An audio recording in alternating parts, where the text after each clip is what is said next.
बिस्मिल्लाहिर्रहमानिर्रहीम।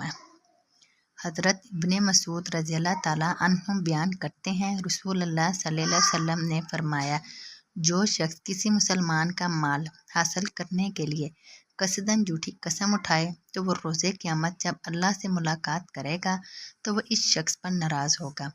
अल्लाह ताला ने इसकी तस्दीक में ये आयत नाज़िल फरमाई। तर्जमा: बेशक जो लोग अल्लाह के अहद और अपनी कस्मों के बदले में थोड़ी सी कीमत वसूल करते हैं। मिशकातुल मसाबी हदीस नंबर 3759। हज़रत अबू इमामा रज़ी अल्लाह ताला अन्हु बयान करते हैं, रसूलुल्लाह सल्लल्लाहु अलैहि वसल्लम ने फरमाया, जिस शख्स ने अपनी कसम के ज़रिए किसी मुसलमान शख्स का हक हासिल किया तो अल्लाह ने इसके लिए जहन्नम को वाजिब कर दिया और इस पर जन्नत को हराम करार दे दिया।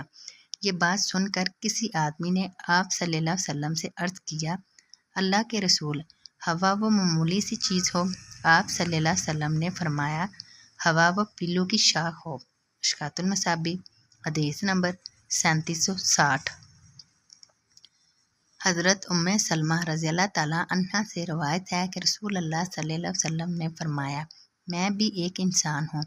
तुम अपने मुकदमात मेरे पास लाते हो और मुमकिन है कि तुम में से कोई अपनी दलील दूसरे की निस्बत ज़्यादा फसाहत के साथ पेश कर ले और मैं जो इससे सुनूं इसके हक़ में फ़ैसला कर दूं।